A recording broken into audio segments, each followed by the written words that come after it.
Hey, I'm Tony Moreland, and this is POW, Podcast of Wisdom from the Samsung Developer Program, where we talk about the latest tech, new trends, and give insight into all of the opportunities available for developers looking to create for Samsung. On today's show, I interview Andy Beaudoin, Principal Design Director at Turn 10 Studios, the Microsoft team behind the mega successful racing game Forza. Andy and I sat down to chat about their latest addition to the Forza franchise, Forza Street, and how they specifically designed this game for play on mobile devices. And all of the music in this episode, it's the official soundtrack from Forza Street. Enjoy. Hey Andy, thanks for coming on the podcast. The first question I'm going to ask you is, who is Andy Beaudoin? Hey Tony, Andy Beaudoin is me. I'm a Principal Design Director at Turn 10 Studios. I've been making games for, about 2.5 decades, around 23, 24 years. I grew up in the Bay Area, which I believe is near and dear to you as well. So I'm a father of two lovely and very ambitious little kids. And I live up here in Seattle, and I like to explore the outdoors when I'm not making games. Excellent. I'm sure it's absolutely beautiful up there, so getting outside must be a ton of fun. What is your job title at Turn 10?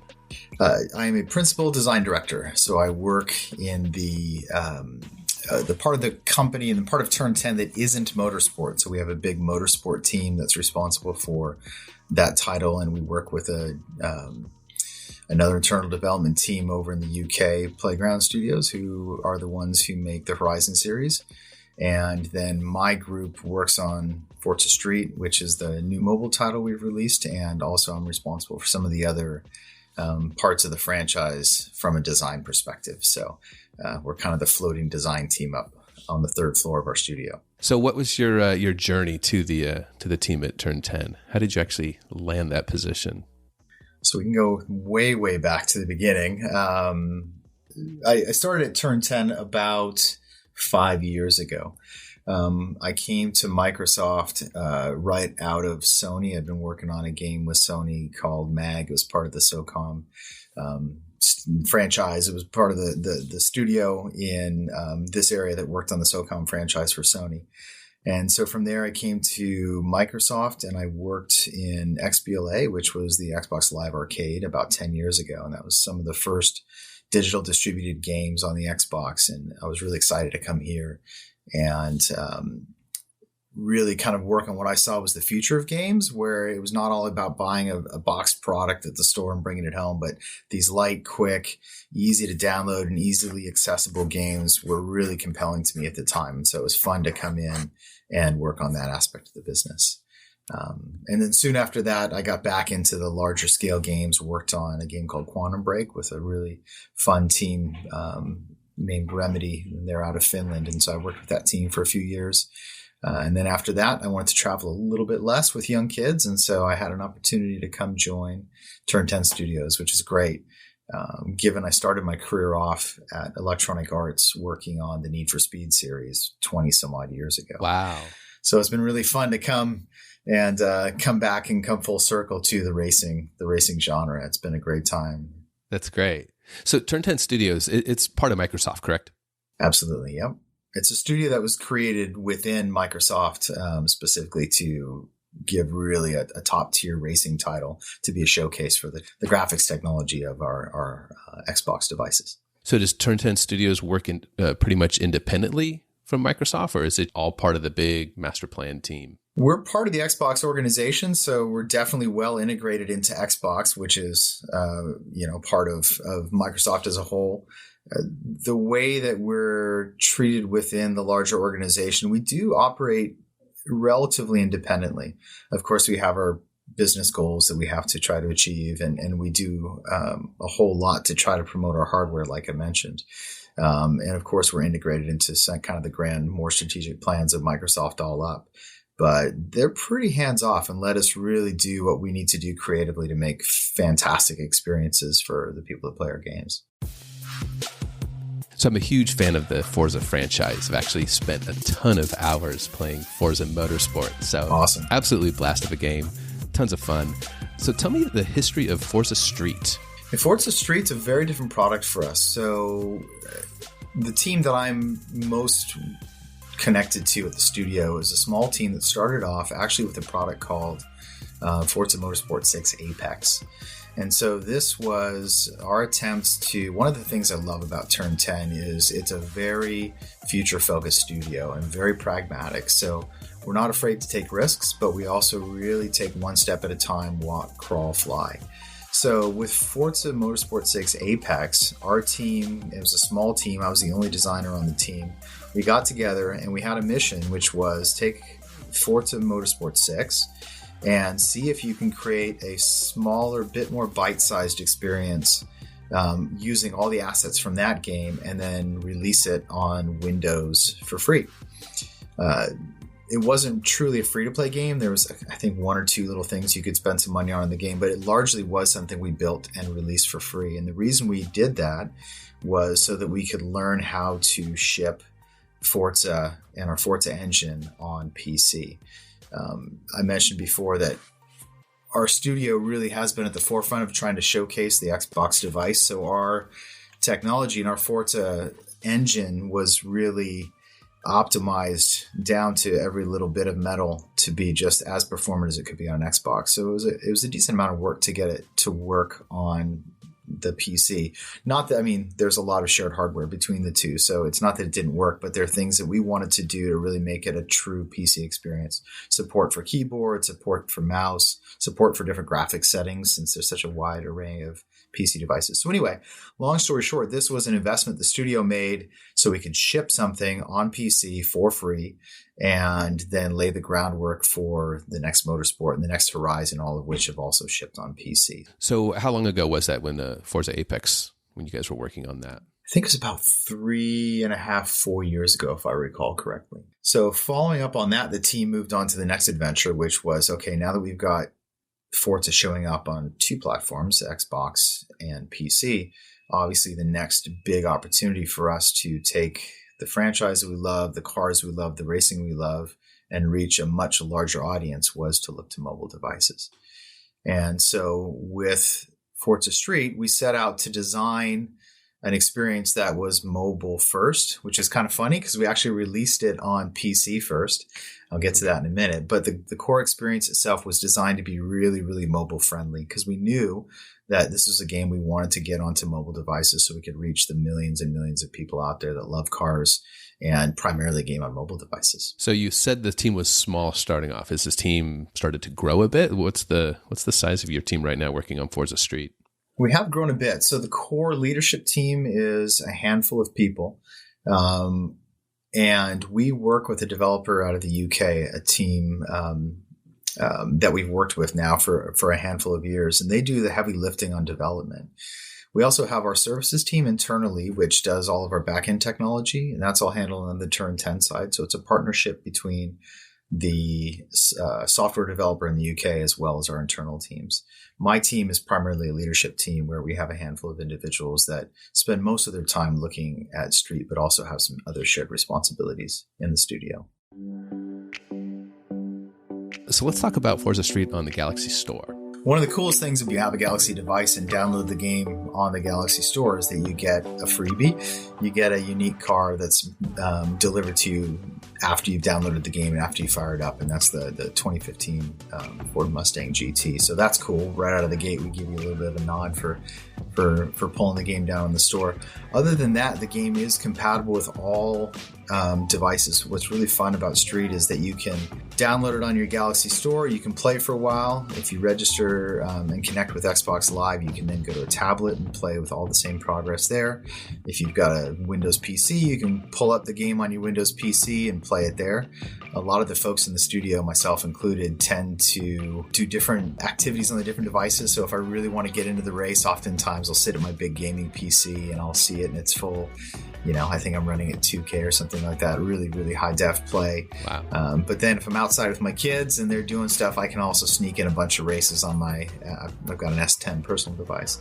I can play and it plays great and it looks great there. It's a very continuous experience. So, recently we released the S20. So can you tell me what was done to optimize Forza Street for the S20? First off, I have to say I'm super jealous because I literally bought my S10 right before we started working with you guys and I found out about the device. I'm like, I just just waited an extra month, but the S10 is screaming. It's already doing great for me.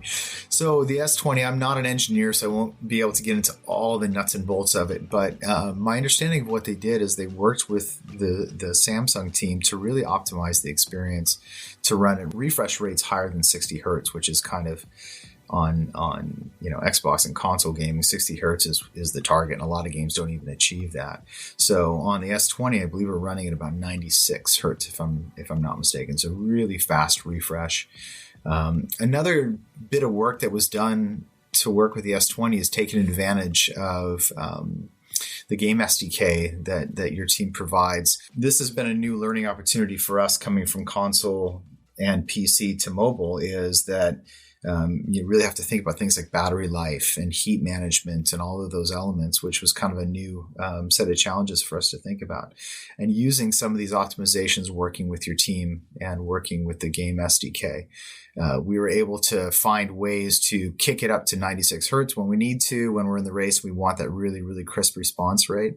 But then when you're in some of the menus, we can also vary our resolution or vary our refresh rate so that you're getting the best of both worlds, both long battery life, really well-managed heat profile on the device, but also something that looks incredible when you're racing and need all that really fast response. Or in the main menus where we can go to a high resolution, we can actually show a lot of nuance in the car and all the different effects on the car.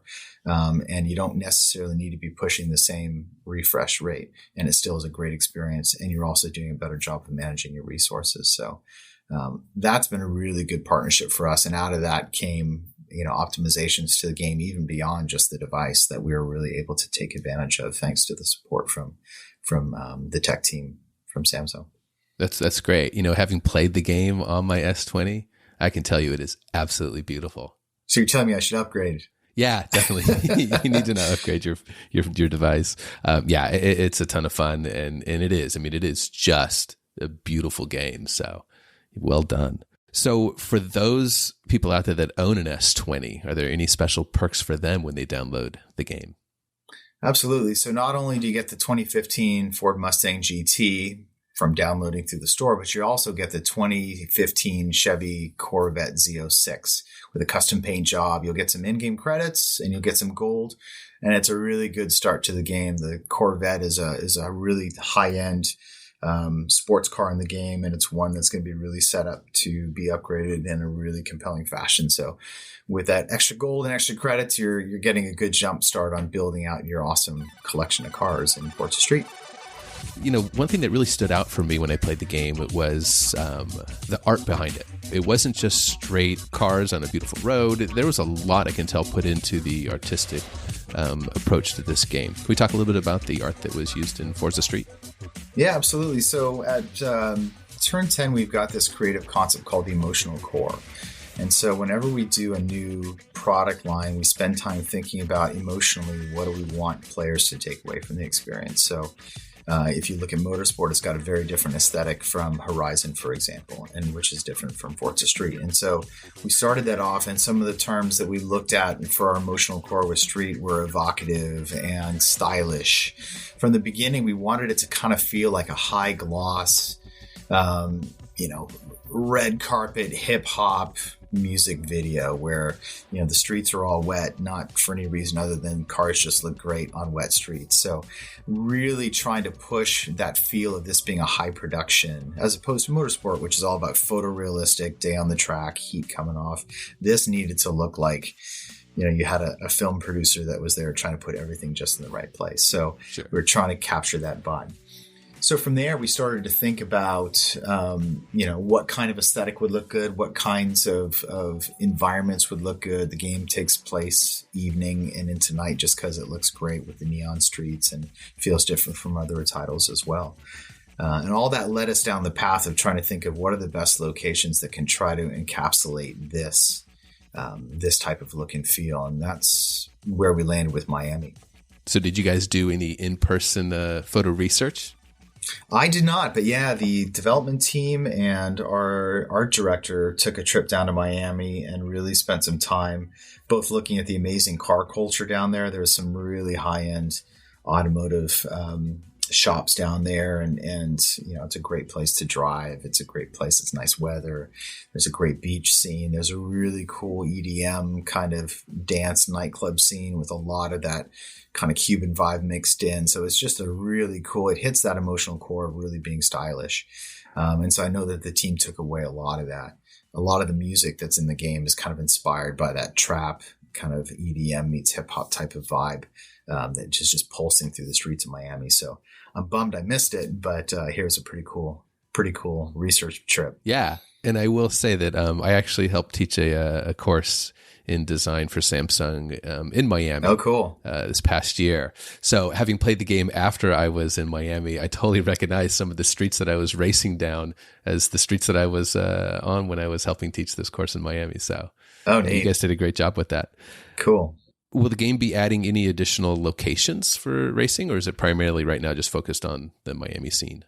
Right now, we're focused on Miami. The game is built to be a live operations game, and that means that we're intending to continue to invest in the game, both from a resources standpoint as well as time standpoint, to continue to change the game over time. Every 3 to 6 weeks, we bring a new event into the game so that players who play the game over a long period of time will always have something new to do. There's, of course, a good story that you can play through that's got a significant amount of content. There's a rivals mode, which has, the ability to pit your car collection up against those of other players in the world. And then every month or so, we're going to release a new event with new cars, new content, new ways to play, new ways to win. So with that ethos of this is something that, launching the game is just the start of the life of a mobile game. And so the future is pretty wide open. We're going to see what our players do, what they like to play, and where they want to take the game, and try to manage what we do with the game in the future accordingly. Got it. Getting back a little bit to the graphics, are you able to leverage from any of your existing Forza titles, or all the graphics were they created fresh new for Forza Street? It's a mix. So we have an amazing library of cars at Turn 10 as part of the Forza franchise. We're knocking on 1,000.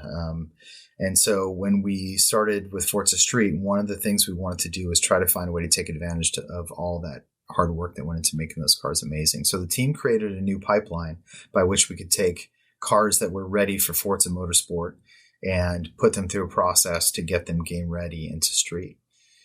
So all the cars started off in Motorsport. They've gone through this process. There's some hand touching that has to go in to make them as efficient as we want them to be on the mobile platforms. But yeah, they've got the same cars. All the shaders are carried over, and there's a lot of similarities there. The environments themselves were all custom built for Street to take advantage of how mobile devices work, the footprint we wanted to keep on the mobile device and things like that. So it's a really cool blend of both existing assets and art and new stuff. Another aspect of the game that really stands out is the music. So was this music written specifically for Forza Street, or did you just license existing songs? No, it was all written. Like I mentioned, we had really good inspiration from the music scene that is kind of alive and well in Miami. And we had a soundtrack that was created specifically for the game. 5 of the tracks came from a team called Heavy Duty Projects, and they're a music production company based in LA and New York. And they've got some award-winning composers and music producers. And so it was great to work with that team. And then there's a 6th track, which was from Pete International Airport, which is a solo project of Peter Holmstrom. And he's best known for his work with the Dandy Warhols. So that's great. It's kind of this fun, different mix. Yeah, I'm a big fan of Dandy Warhols. Do you know anything about that relationship? I mean, how did that come about? Yeah, so our audio director for the studio is a guy named Nick Wiswell, and he's phenomenally talented. He's a great guitar player, and he's also really gotten me into the rabbit hole of guitar pedals. So I have him to thank for the board I have on my floor that I'm nowhere near talented enough to use. But I believe he's good friends with Peter, and they've known each other for years and have worked together. And Nick was in the music scene over in the UK. A couple of decades ago too. So there's, I think, a long-term relationship that has led to that partnership. That's great.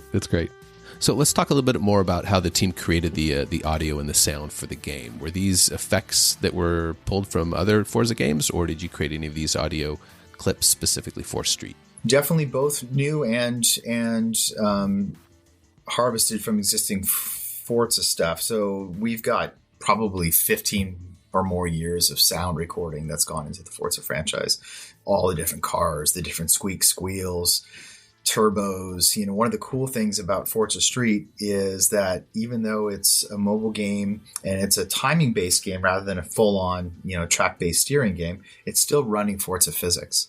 And one of the cool elements of that is that we get to use all that physics data that's coming out of our physics simulation to drive the audio.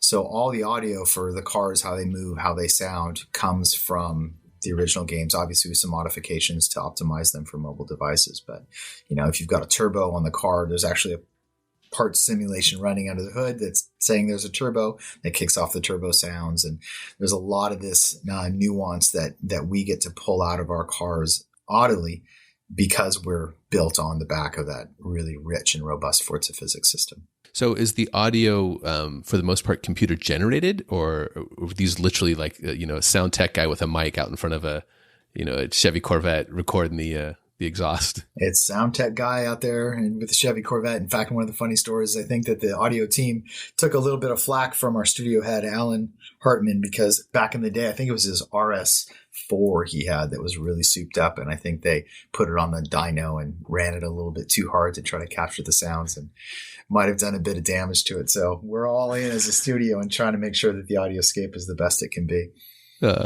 That's awesome. That's awesome.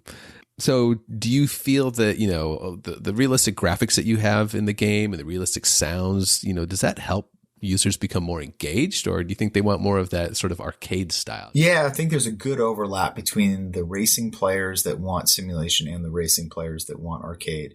Obviously, there are little niches that just, some players that just want one or another. But as I've played and I've worked on racing games for over 20 years now, and Need for Speed's got a style that I think is really compelling and cool, and it provides one experience.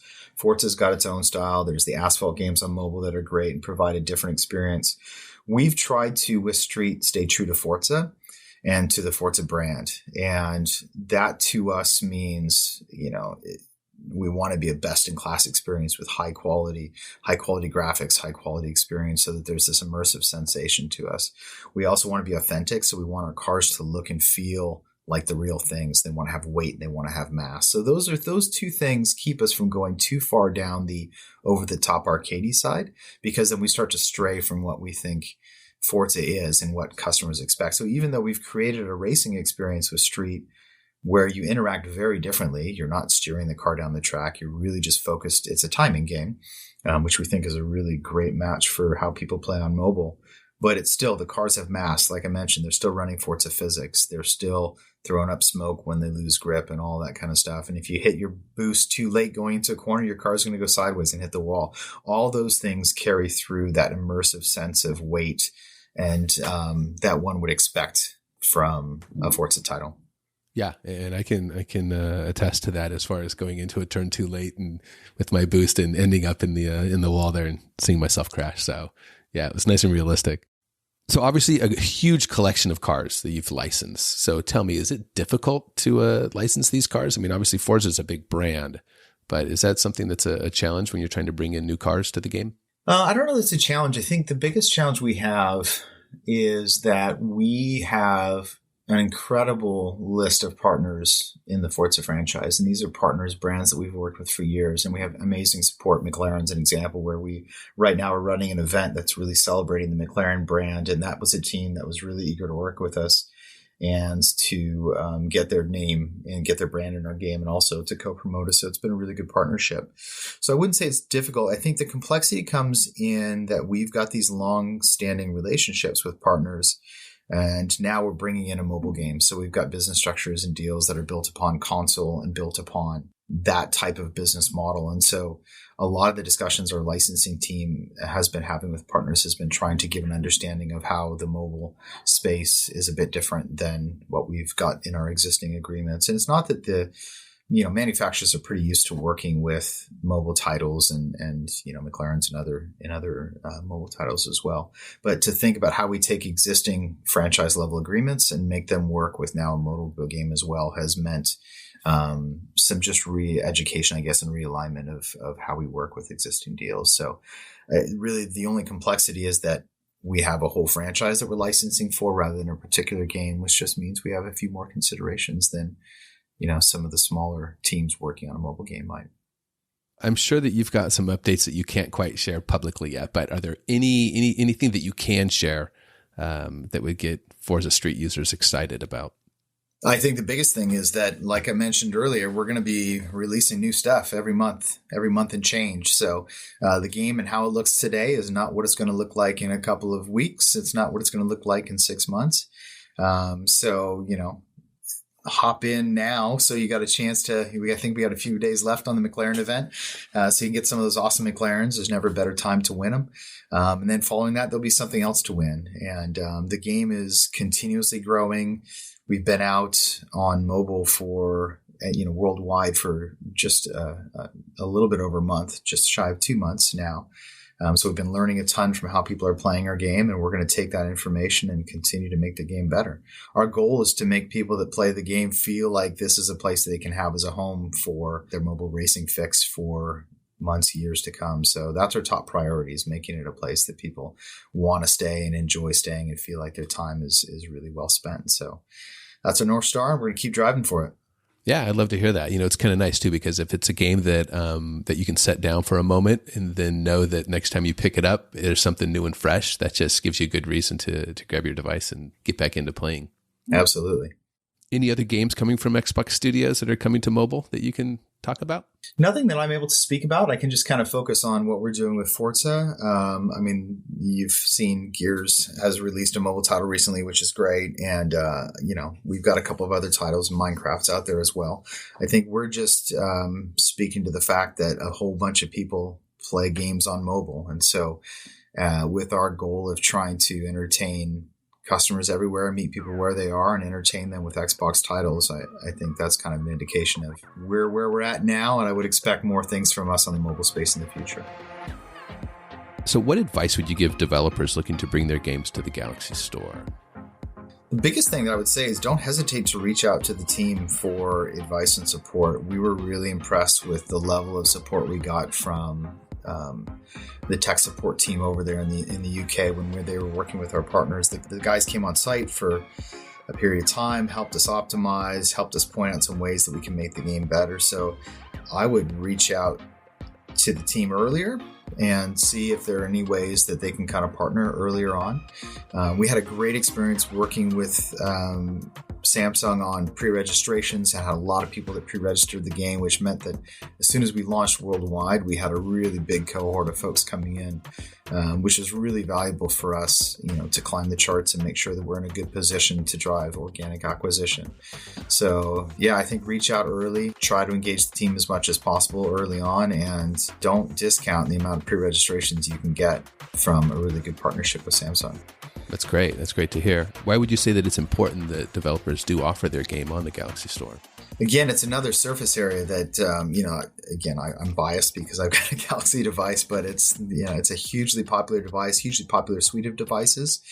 The Galaxy Store sits on every one of those devices. It's also, if I remember correctly, we had really good product placement as well when the game went live.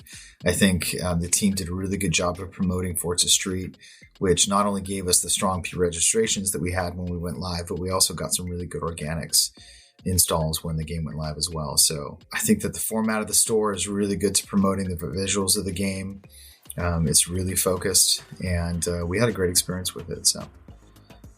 Excellent.